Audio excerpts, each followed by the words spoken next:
नमस्कार दोस्तों, स्वागत है आप सबका मेरे YouTube चैनल स्वप्निल जंक्शन पर। और मैं आशा करता हूं कि आप सभी स्वस्थ और सुरक्षित होंगे।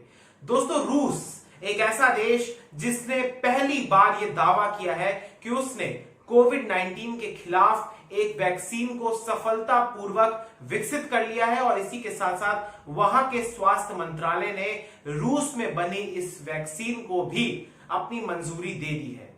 राष्ट्रपति व्लादिमीर पुतिन ने मंगलवार को इस बात की घोषणा करी कि उन्होंने सबसे पहली वैक्सीन को डेवलप कर लिया है, जो कि SARS-CoV-2 वायरस द्वारा जिस महामारी का फैलाव हो रहा है, जो महामारी इस समय विश्वव्यापी स्तर पर फैली हुई है, जिसका नाम है कोविड-19, उसके इलाज के लिए, उसके खात्मे के लिए कारगर साबित होगी।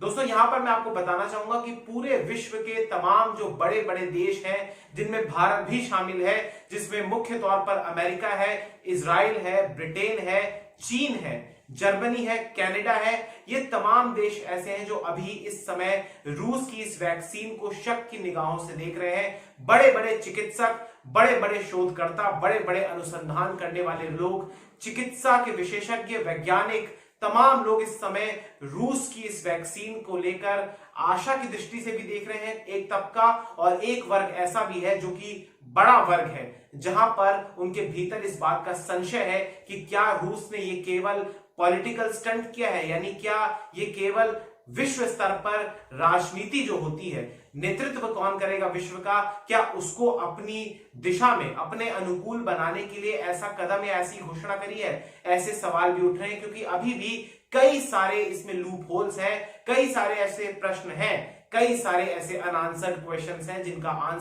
जिनका उत्तर अभी तक रूस ने नहीं दिया है। हालांकि यहां पर बहुत सारे सवाल भी हैं, लेकिन उससे पहले मैं आपको इस वीडियो के माध्यम से बताऊंगा इस वैक्सीन के बारे में, इस वैक्सीन में किस तकनीक का प्रयोग किया गया है, ये वैक्सीन कितना कारगर साबित होगी, ये वैक्सीन के लेकर, इस वैक्सीन को लेकर कौन कौन से बड़े बड़े प्रश्न भी उठ रहे हैं, और पूरे विश्व ने, भारत ने भी इस वैक्सीन को लेकर क्या प्रतिक्रियाएं दी हैं, वो सब मैं आपको बताऊंगा। क्योंकि आपको याद होगा दोस्तों कि कुछ ही समय पहले मैंने ऑक्सफोर्ड यूनिवर्सिटी और एस्ट्राजेनेका नाम की जो कंपनी है, जो स्वीडन की एक फार्मास्यूटिकल कंपनी है, वो संयुक्त तौर पर वैक्सीन बना रही है, जिसे विश्व स्वास्थ्य संगठन ने सबसे ज्यादा, आप ऐसा समझिए कि उस रेस में सबसे ज्यादा आगे भी है, और विश्व स्वास्थ्य संगठन उस वैक्सीन को अप्रूव भी करता है। इसके अलावा मॉडर्ना इंस्टीट्यूट द्वारा अमेरिका में निर्मित एक वैक्सीन भी थर्ड फेज पे चल रही है, यानी तीसरे चरण के ट्रायल वहां पे भी चल रहे हैं। लेकिन इन सब प्रतिस्पर्धाओं के बीच चीन की भी एक वैक्सीन है दोस्तों, लेकिन उसके अलावा एक ऐसी वैक्सीन सामने आती है जिसने पूरे विश्व को चौंका दिया है, भारत को भी चौंका दिया है।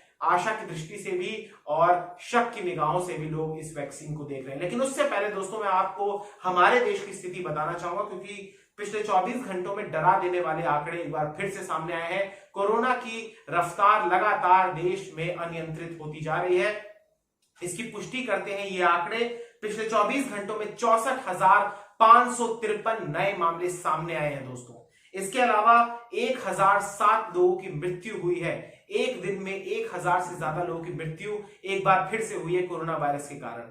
इसके अलावा टोटल केसेस की संख्या अब हो गई है 24,61,191। अगर दोस्तों मैं इनमें से स्वस्थ हुए मरीजों की बात करूं, या फिर जो रिकवर हो गए, या फिर जो डिस्चार्ज हो गए, उनकी संख्या है 17,51,556। इसके अलावा 6,61,595 ऐसे मरीज हैं जिनका वर्तमान में इलाज चल रहा है, उपचार चल रहा है, जो कि सक्रिय केसेस हैं, एक्टिव केसेस हैं। इसके अलावा दोस्तों 48,040 लोगों की मृत्यु भी हो चुकी है कोरोना वायरस के कारण। यहां पर दोस्तों मैं आपको बताना चाहूंगा कि गुरुवार को, यानी पिछले 24 घंटों में सर्वाधिक टेस्ट हुए हैं एक दिन में, जो कि है 8,48,728, और कुल टेस्ट की संख्या, कुल सैंपल्स की जांच की संख्या अब बढ़कर हो चुकी है 2,76,94,416। दोस्तों, अब मैं आपको बताऊंगा रूस की इस वैक्सीन के बारे में। दोस्तों, मॉस्को जो कि रूस की राजधानी है, वहां पर एक इंस्टीट्यूट है जिसका नाम है गामलिया इंस्टीट्यूट, और रूस के रक्षा मंत्रालय के संयुक्त प्रयास से इस वैक्सीन को डेवलप किया गया है, विकसित किया गया है। इस वैक्सीन का दोस्तों जिस नाम से पंजीकरण किया गया है, यानी रजिस्ट्रेशन जिस नाम से कराया गया है रूस में, इसका नाम है गैम कोविड वैक लियो, ये इसका असली नाम है, ओरिजिनल नेम ये है इसका। इसके अलावा दोस्तों यहां पर मैं आपको बताना चाहूंगा कि जब रूस के राष्ट्रपति व्लादिमीर पुतिन ने इस बात की जानकारी दी, घोषणा करी कि उन्होंने एक वैक्सीन को डेवलप कर लिया है, उसके बाद उन्होंने ये भी कहा कि वो इस वैक्सीन का नाम स्पुतनिक वी रखेंगे। अब ये स्पुतनिक वी क्या है, इसके भी मैं आपको इतिहास में लेके जाना चाहूंगा। दरअसल दोस्तों 1957 में, वर्ष 1957 में अक्टूबर के महीने में, उस समय दोस्तों ये रशिया नहीं था, उस समय यूएसएसआर था, यानी सोवियत संघ था, और वहां पर अमेरिका और एक तरीके से आप समझिए कि रशिया के बीच शीत युद्ध भी चल रहा था। उस दौरान रूस ने स्पेस में, अंतरिक्ष में पहली सैटेलाइट को भेजा था, और उस सैटेलाइट का नाम भी स्पुतनिक था, जो कि विश्व के स्तर पर एक क्रांति के तौर पर देखा गया था, क्योंकि पहली बार ऐसा हुआ था कि किसी देश ने स्पेस मिशन को लॉन्च किया हो। इसी कड़ी में इस बार भी जब ये वैक्सीन को लॉन्च किया गया है, तो इसे भी एक विश्व स्तर पर एक बड़ी डेवलपमेंट के तौर पर देखा जा रहा है। एक दिशा निर्धारित की जाएगी इस वैक्सीन को लेकर, ऐसा रूस का मानना है। ऐसे में इस वैक्सीन का नाम इन्होंने स्पुतनिक वी रखा है। इसके अलावा दोस्तों मैं आपको एक बात और बताना चाहूंगा कि यहां पर इस टीके का नाम भी मैंने आपको बताया, इसका ये जो स्पुतनिक वी इसका नाम रखा गया है, ये भी मैंने आपको बता दिया। अब मैं आपको बताना चाहूंगा कि आखिर इसका स्ट्रक्चर कैसा है, यानी इस वैक्सीन को बनाया कैसे गया है, इसकी टेक्निक क्या है। दरअसल दोस्तों इसका जो ये वैक्सीन बनाई गई है, ये वायरल वेक्टर वैक्सीन है, यानी वायरल वेक्टर टेक्निक से बनाई गई है। और इस टेक्निक में क्या होता है मैं आपको ये बताना चाहता हूं। इस टेक्निक में दोस्तों ये होता है कि किसी और वायरस की सहायता से, जो कि उसी के जैसे दिखता हो, उसमें स्ट्रक्चरल इंजीनियरिंग की जाती है। इसके अलावा दोस्तों वहां पर कुछ ऐसे प्रतिरोधक क्षमता डेवलप करने वाले सेल्स को डीएनए एन्कोडिंग के तहत कैरी करवाया जाता है, ताकि आपकी बॉडी के भीतर जो सेल्स मौजूद हैं वो इस कोविड-19 के वायरस के खिलाफ, जो इसकी स्पाइक्स हैं, उनके खिलाफ इम्यून सिस्टम डेवलप कर ले। और इम्यून सिस्टम डेवलप करने का मतलब यह होता है कि अगर वायरस आपके भीतर प्रवेश करे तो फटाफट, तुरंत, प्रभावी तौर पर, तत्काल तौर पर आपके भीतर जो सेल्स मौजूद हैं वो प्रतिरोधक क्षमता डेवलप करने वाली बॉडीज को डेवलप करना शुरू कर दें, जिन्हें हम एंटीबॉडीज कहते हैं। तो इस टेक्निक से इसे बनाया गया है। अब दोस्तों मैं आपको बताना चाहूंगा कि इसमें कौन से वायरस का यूज किया गया है। उस वायरस का नाम है एडिनो वायरस। और ये एडिनो वायरस क्या होता है दोस्तों, ये चिंपैंजी में कॉमन कोल्ड वायरस होता है, यानी जो जुकाम होता है आमतौर पर जो चिंपैंजीज को होता है, उसमें ये एडिनो वायरस पाया जाता है। इसके डीएनए को लिया गया है दोस्तों, और बहुत ही कम मात्रा में इसके डीएनए को लिया गया है। इसके अलावा ये जब इसमें स्ट्रक्चरल इंजीनियरिंग की गई, इसके बाद इसकी मदद से इस वैक्सीन को तैयार किया गया है। और जब आप इस वैक्सीन का सेवन करेंगे रूस के मंत्रालय के अनुसार, स्वास्थ्य मंत्रालय के अनुसार, तो कोरोना वायरस आपके बॉडी में सेल्स में एंटर नहीं कर पाएगा, यह दावा किया है रूस ने। इसके अलावा दोस्तों एक बात और वहां पे सामने आई है, वो ये आई है कि जो वहां के स्वास्थ्य मंत्री हैं, यानी स्वास्थ्य मंत्री रूस के जो है, उन्होंने कहा है कि कोरोना वायरस की ये जो वैक्सीन है, उसके खिलाफ जो ये वैक्सीन है, यह आपकी बॉडी में 2 साल तक इम्यूनिटी बना के रखेगी। इसके अलावा दोस्तों मैं आपको एक चीज और बताना चाहूंगा कि यहां पर इसके ट्रायल्स को लेकर बहुत सारे सवाल भी उठ रहे हैं। आखिर इसका ट्रायल हुआ कैसे है। सबसे पहले दोस्तों मैं आपको बताना चाहूंगा कि किसी भी वैक्सीन को प्रिपेयर करने में कुछ स्टेजेस होते हैं, और वो स्टेजेस ये होते हैं कि सबसे पहले उसका लैब में प्रिपरेशन किया जाता है, उसे लैब में बनाया जाता है। इसके बाद प्री क्लिनिकल टेस्ट किए जाते हैं, ट्रायल किए जाते हैं, जो कि आमतौर पर पशुओं पर किए जाते हैं, जानवरों पर किए जाते हैं। इसके बाद क्लिनिकल ट्रायल्स की जाते हैं, जहां पर 3 चरणों में संख्या निर्धारित की जाती है, अलग अलग संख्या के लोगों पर वैक्सीन का ट्रायल किया जाता है, और उसके बाद अप्रूवल दिया जाता है। तो ये 4 स्टेजेस मुख्य तौर पर होते हैं। इसके बाद ही किसी वैक्सीन को बनाया जाता है पूरे विश्व के लिए।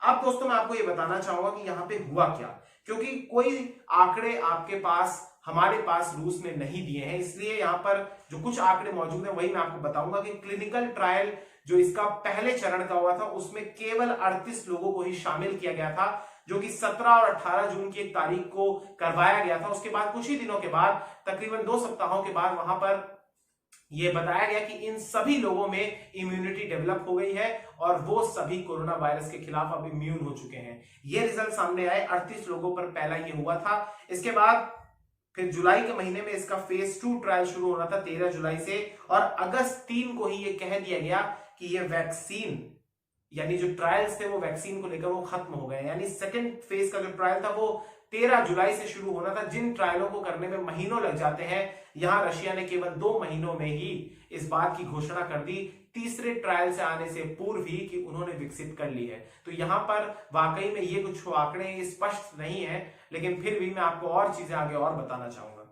यहां पर दोस्तों एक चीज और है कि कई देशों ने इसे आशा की दृष्टि से भी देखा है, कई देशों ने इसमें रुचि भी दिखाई है, और रशियन डायरेक्ट इन्वेस्टमेंट फंड के अनुसार 1 बिलियन से ज्यादा डोजेस की मांग भी की गई है।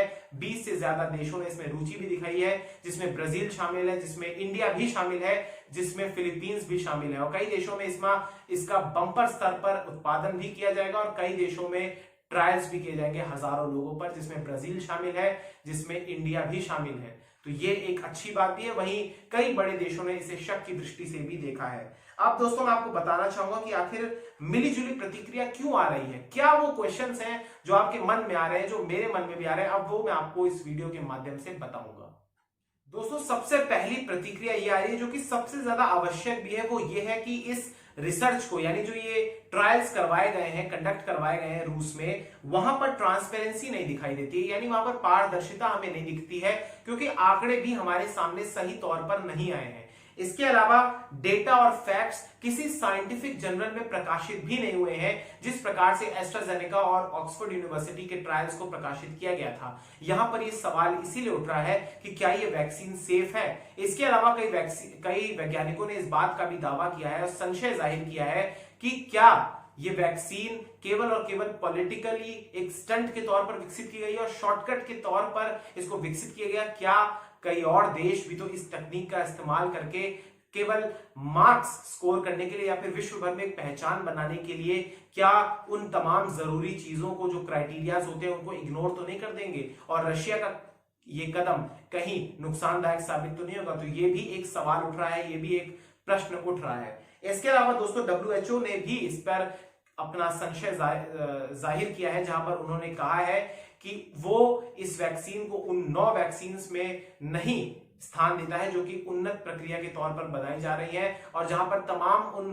क्राइटेरियाज का ध्यान रखा जा रहा है। इसके अलावा विश्व स्वास्थ्य संगठन ने यह भी कहा है कि इस वैक्सीन को बनाने के लिए वो तमाम पारंपरिक जो चीजें होती हैं, जो वो मेथड्स होते हैं, उनको इग्नोर किया गया है।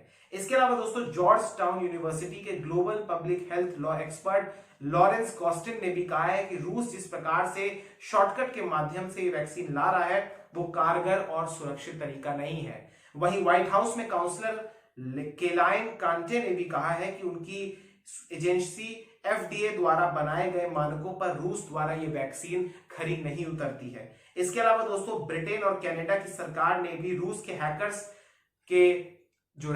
है उन पर भी आरोप लगाया और कहा है कि ये वैक्सीन रिसर्च की जानकारी को चोरी कर रहे हैं।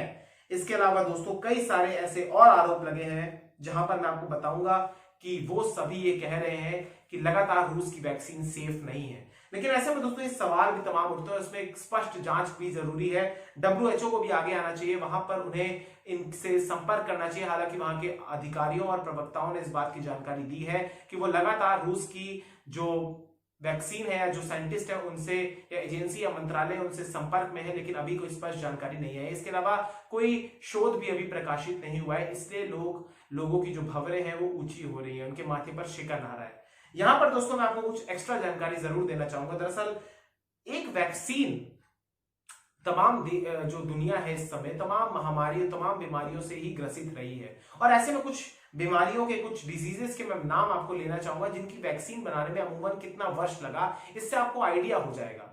दरअसल दोस्तों पोलियो की वैक्सीन को बनाने में 7 वर्ष लग गए, मीजल्स की वैक्सीन को 9 वर्ष लग गए, मम्स की वैक्सीन को बनाने के लिए 4 वर्ष लग गए, HPV की वैक्सीन को बनाने के लिए 15 वर्ष लग गए, और चिकन पॉक्स की वैक्सीन को बनाने में 34 वर्ष का भी समय लग गया। यानी इतना लंबा समय लगता है, और इन सब का अगर मैं औसत निकालूं तो ये 10 से 11 साल का औसत आता है। ये रिपोर्ट दोस्तों वॉशिंगटन पोस्ट में प्रकाशित हुई है उसके अनुसार। इसके अलावा दोस्तों मैं एक चीज और आपको बताना चाहूंगा कि वॉशिंगटन पोस्ट में ही एक लेख छपा, एक और रिपोर्ट छपी है जो कि कहती है कि इस समय 170 से ज्यादा वैक्सीन अभी प्री क्लिनिकल स्टेज पर चल रही हैं, यानी उनका टेस्ट अभी जानवरों पर चल रहा है और लैब्स में या तो वो विकसित की जा रही है। 170 से ज्यादा ऐसी वैक्सीन हैं पूरे विश्व भर में।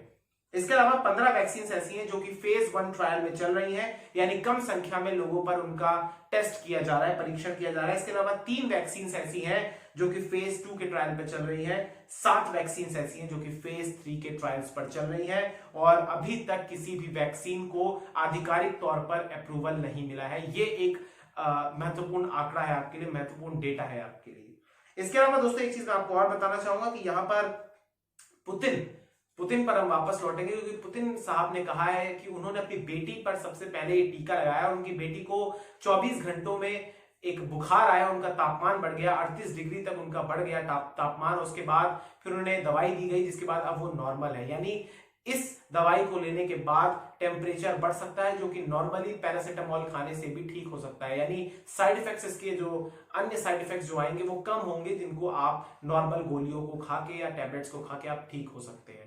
तो ये कुछ महत्वपूर्ण जानकारी है दोस्तों रशिया की वैक्सीन को लेकर। हम उम्मीद करते हैं कि रशिया इस वैक्सीन को लेकर और अपनी जो डिटेल्स है उसको साझा करेगा विश्व के सामने। भारत की भी प्रतिक्रिया ये सामने आई है कि रूस की जो वैक्सीन है उसको लेकर कि दरअसल एम्स के डायरेक्टर रणदीप गुलेरिया साहब ने ये कहा है कि वो रूस के द्वारा इस वैक्सीन को मॉनिटर कर रहे हैं, उसके स्टैट्स को देख रहे हैं, उनके सेफ्टी मेजर्स को देख रहे हैं और तमाम क्राइटेरिया जो कि भारत ने बनाए हैं उन पर अगर ये वैक्सीन खरी उतरती होगी तो फिर इसका इस्तेमाल, इसका उत्पादन भारत में भी किया जाएगा। इसके अलावा रूस के स्वास्थ्य मंत्रालय द्वारा ये जारी किया गया है एक बयान कि इस वैक्सीन को अगले 2 सप्ताहों तक हेल्थ वर्कर्स को जारी किया जाएगा और अक्टूबर तक पूरे देश भर में इसका टीकाकरण अभियान शुरू किया जाएगा, जो कि स्वैच्छिक होगा और रूस में इस वैक्सीन को निःशुल्क लगाया जाएगा, जबकि और देशों के लिए इस वैक्सीन की कीमत अभी तय नहीं की गई है। और ऐसा आकलन भी किया जा रहा है कि वर्ष 2021 तक इस वैक्सीन को जो रूस ने विकसित करी है स्पुतनिक वी, इसको पूरे विश्व में इसको अब बेचा जाएगा और पूरे विश्व के पास ये वैक्सीन होगी। हालांकि अभी ब्रिटेन की ऑक्सफोर्ड यूनिवर्सिटी और एस्ट्राजेनेका वाली वैक्सीन भी थर्ड फेज में चल रही है और मॉडर्ना इंस्टीट्यूट की भी वैक्सीन 3rd स्टेज पर चल रही है। भारत की भी वैक्सीन फेज 1 के ट्रायल सफल हो चुके हैं, उनके जल्द ही आंकड़े आपके सामने आएंगे और ऐसे में तमाम डेवलपमेंट्स चल रही हैं और देखते हैं कितनी जल्दी हमें ये वैक्सीन मिलती है। बहुत बहुत शुक्रिया, बहुत बहुत धन्यवाद। जय हिंद, जय भारत, वंदे मातरम, इंकलाब जिंदाबाद, सत्यमेव जयते, नमस्कार।